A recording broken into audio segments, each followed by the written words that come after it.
It's pretty cool. But let's see.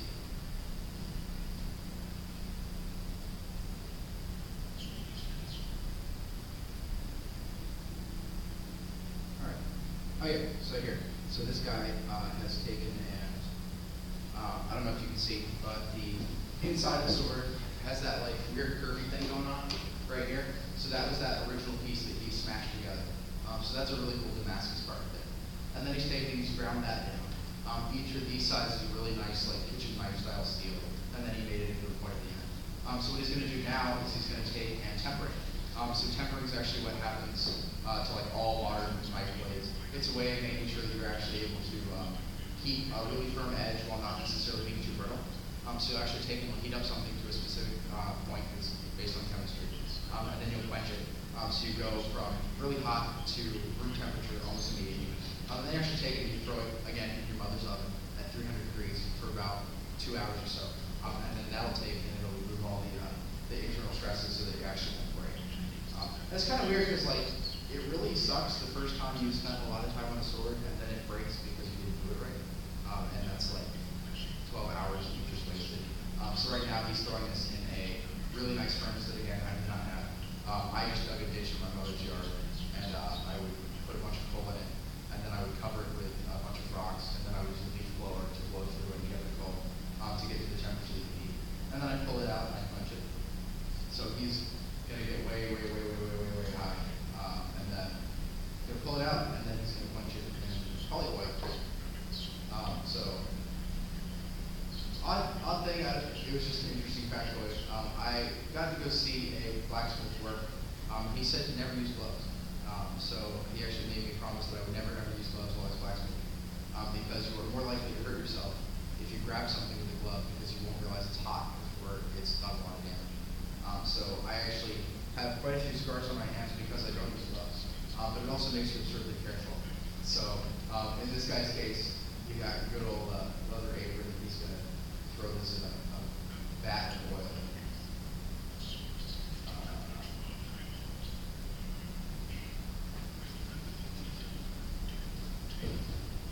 And then he's punching that in oil. That brings it down to room temperature at 300 degrees, or something really close, not too loud. And then, just so you see the results of his handiwork, I'll show you the last little bit. This will kind of explain how you wrap it. So he's taking right now and he's checking the thickness of the blade. So he'll actually use grinding stone to make sure it's all the right thickness. And then once it's kind of satisfactory, he'll take and he'll find the center of balance. You find the center of balance because you know how much weight you have to add to the end to be able to swing around. Now he's belt sanding it. The belt sander to get it reasonably sharp. It's already been tempered, so he doesn't have to worry about that. And then lots of sanding, so much sanding, oh so much sanding. That knife, this is the leather case, took me probably about 3 or 4 hours of sanding to get to the point where I liked it. And that's not a mirror finish like this guy's going to have. This guy's going to work really long. And now this is actually acid. So he takes and he, again, does the whole Damascus, giving it acid. The softer metals on the inside, you can see here, different colors. And now he's taking, he's going to scrape it all off. And you'll end up with a really interesting, like, flat polish, but you'll be able to see the actual spirals in the middle of it. What's really kind of weird is this is like what a samurai sword classically looks like. You know, it has a little wave on the edge. That's like a harmonic thing. And that's where it's both a little bit of Damascus, but also when you quench it, where who took material science? Who's taking material science in here? I don't know if you probably didn't have to. Did you have to take? None of you had to? Dang. Okay. So when you quench something fast, it turns into glass. Or it turns into smaller, and depending on how fast it cools, it'll have larger or smaller grains. So in the samurai sword, the hamon, which is that little wavy thing, is because the sword cooled really fast at the edge and didn't cool as fast in the middle. So this is the final result, all this weird spiraling stuff that he had. Yeah, it's pretty fun. So, I guess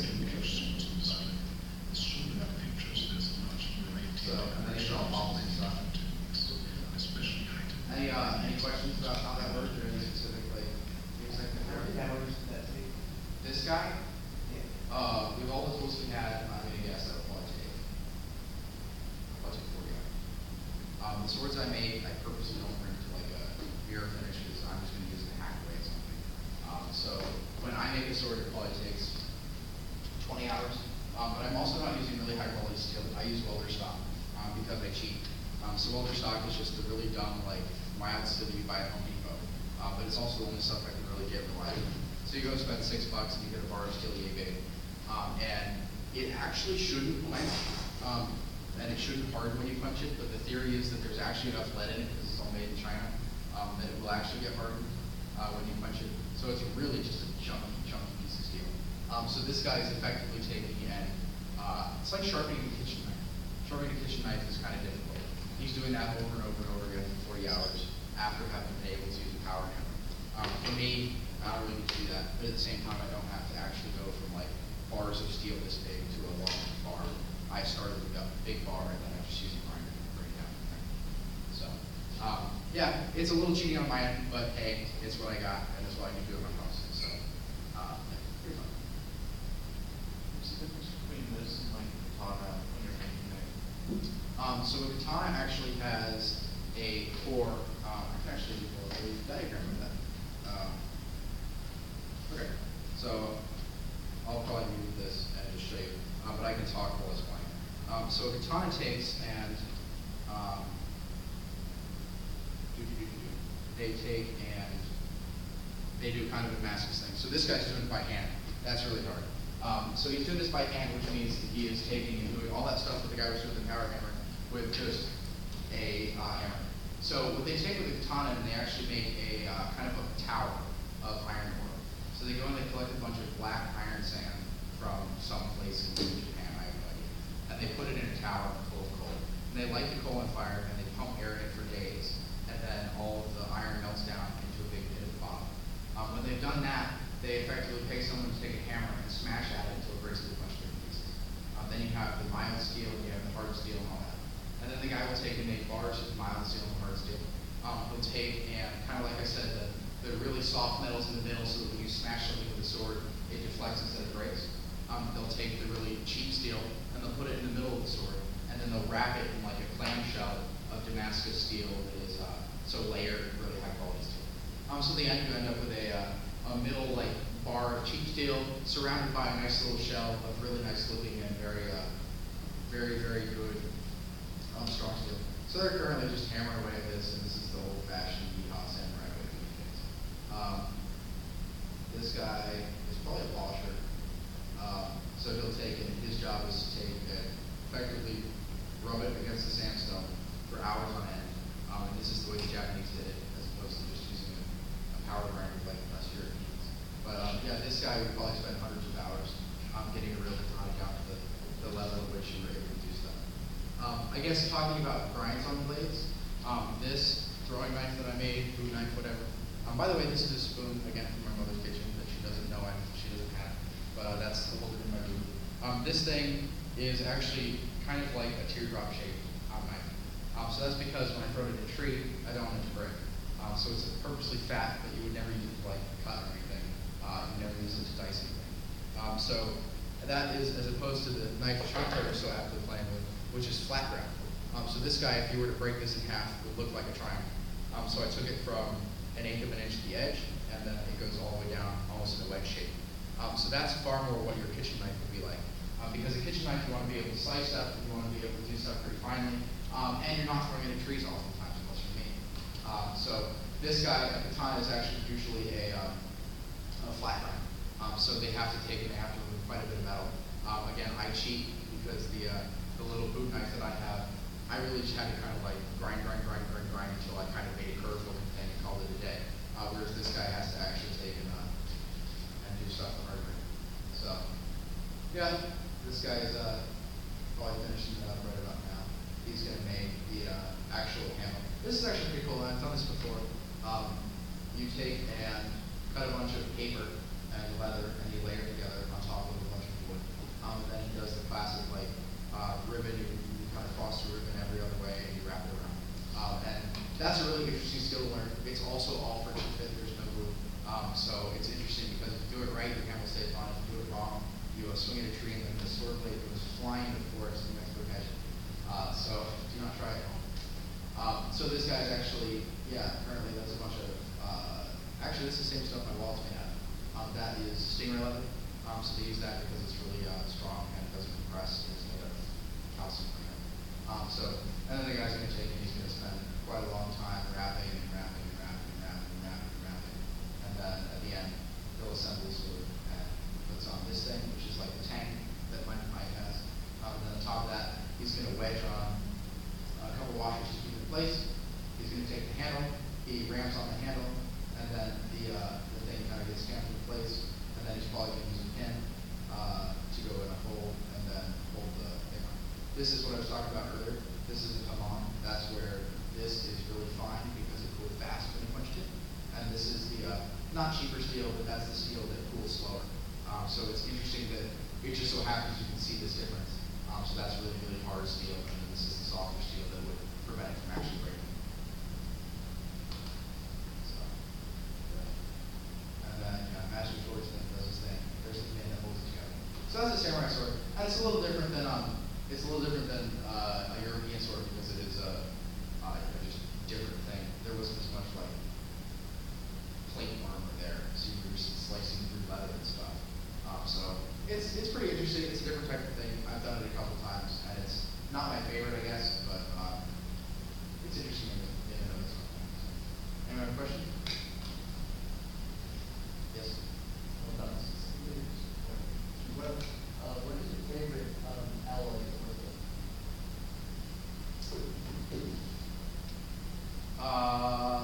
So when I'm casting, the silver is really, really, really hard. So I generally do a cupro nickel alloy, which effectively means you take a bunch of pennies and melt them together. You take like 1,000 post-1984 pennies, which are really zinc covered in copper, and you mix it with 10 pre-1984 pennies, which are all copper, and then you get this cupro zinc alloy that's actually really interesting because I can't really smelt copper. Copper's really hard to smelt, but what I can do is melt the zinc and then have the zinc dissolve the copper. So you'll actually end up kind of cheating using chemistry to your advantage and not having to heat it up all the way. Working with like making a knife blade, both of those knives are files because that's a higher quality steel than I could ever do on my own. I have taken bandsaw blades and like saw blades and done stuff with those. Those are pretty interesting. And then I guess like making palms and stuff, I use brass because it's cool and it looks neat and it's also really cheap-ish. I have done smelting lead. I generally don't because I don't like eating lead. So I kind of stopped doing that once I decided I should stop doing that and actually care about my own. So, yeah. So I use a lot of different stuff. Yep. So first off, I just like to commend you on the workmanship as a mentor, all the things you brought in. It's really impressive to see that you actually made all these things by hand and things that you showed in there. And I didn't even know that you were so good with your hands and the work that you did. Yep. How much of this was self-taught? Did you use videos on the internet? Were you taught by your father? What was? My grandfather, after I was interested, brought me to a blacksmith for fun. It was like I got there and I already knew all the stuff that was there. A lot of this stuff, like all the videos I showed you, I've already watched because I'm bored and that's what I would do. I oftentimes would just do like trial and error, like I would go and I would burn $50 worth of silver and then I'd go, someone must have a solution for that. And then I'd Google it after I'd blown the money. So it's a mixture of just going and being bored and in a workshop and having fun, mixed with, again, looking at YouTube videos and finding out interesting projects and like these. So, yeah, overall, it's pretty interesting. Lots of different ways to do it. So has doing all of this, all the different forms of crafting that you've been working with, where do you see it applied to other areas of the world? As opposed to just making boot knives and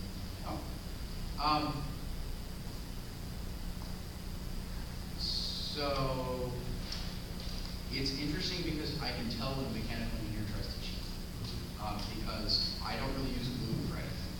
And it's interesting because you can tell when someone doesn't really know the materials they're working with. Like I kind of know all the alloys that I'm working with, even though I never really had a formal like material science education on the topic. So it's interesting when you find someone who's had the formal education but does not know how to apply it, try to apply it, and then completely butcher it. So that's, I guess, kind of in the domain of blacksmithing. Beyond that, it's really like taught patience because you can take and you can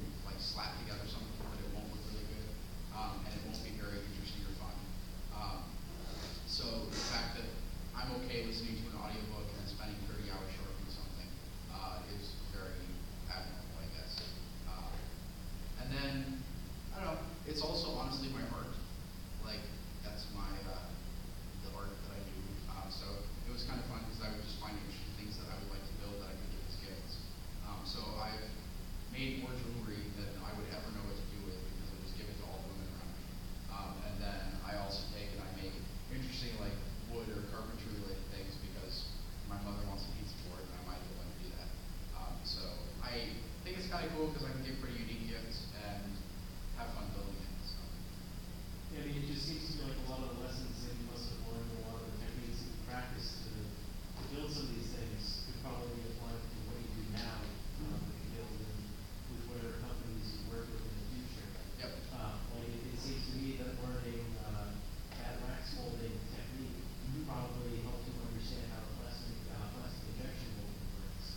Absolutely. And you could probably use that same technique. Like if we need to make another easy coaching, for example, it seems like rather than 3D printing, you have the ability to, make your own leather band and actually injection mold or wax mold like a watch or something. Absolutely, and that was actually one of the reasons that Pete Fogg also found it so funny, because I walked up and I was able to explain that, yeah, I've cast in silver, it's not that bad, and they're like, oh, you have a foundry on campus, and I was like, I have a foundry in my backyard. So it's really interesting because, yeah, and they don't expect people to have that skill, so it is pretty interesting, and even like, it helped especially with easy coaching like Sam. Sam would explain, well, hey, you have to add a fillet in this corner when you're building a plastic injection molded part because there will be stress there. And like, while I wouldn't have thought of that beforehand, I absolutely knew what he meant once he said it because that's something I had to deal with when I was smelling something. Whereas I still don't understand it even after having said explained to me. Exactly. And I don't know, it's kind of interesting because I feel like I've conquered this hobby in a way. So like I could go and that would nice took me 4 hours to make. So yay. I don't know. I've moved on to interesting things, I guess, now that I've been good enough that I can crank out something reasonably quick with it. And there are other things that I can learn and have fun with, so I might as well pursue those. But it's always neat that I can know if I'm bored, I can have a sword and point out. So. Yeah, a lot of what I'm getting at is that I think it would be interesting to see you apply what I guess I would consider an old hobby of yours with some of the newer forms of craftsmanship you're doing, like particularly in the software space or electronic space. I don't know if you've done anything like that before, but I think you have the skill set to do that, and it'd be interesting to see what projects you can think of. Yeah, I don't know. It is weird because I have thought a lot about that too. It's like, I don't know, I feel like I know this stuff really well. But it is odd because, I don't know, it's certainly a method of thinking that is not specific to blacksmithing. So I would hope that certainly like the project management and just thinking about, I actually need to have enough stuff to finish the sword, right? And that's not actually like an easy problem when you're foraging for rebar. Like I run out of stuff. I can't like go next door and buy it. So it is interesting, and I guess I'm kind of still figuring out where I can apply this, but it's fun to know. So, yeah. Yes. You're working with gold. I have worked with gold, and it is very, very, very scary because it is way over my pay grade. No, it's easy. I think I watched some video, so like a lot of things you mentioned, like I feel like my grandfather like made me do it, and I just instinctively did all those things, like adding like Right. vegetables, but I used to bring them to the game. Now I realize like yeah, actually Thank you. like all instructions. Yeah, I don't know, and especially So easy for the I'm sure this is stuff that yeah, anyone with a jewelry background would know how to do flat. So it is pretty interesting. And again, gold is just really expensive. Like I can do whatever I want in lead, even though it's toxic because it's cheap. I can kind of do silver because I can get like small amounts of it for less than $100. But gold is way, way, way expensive. Even that little Titac, which I do need back from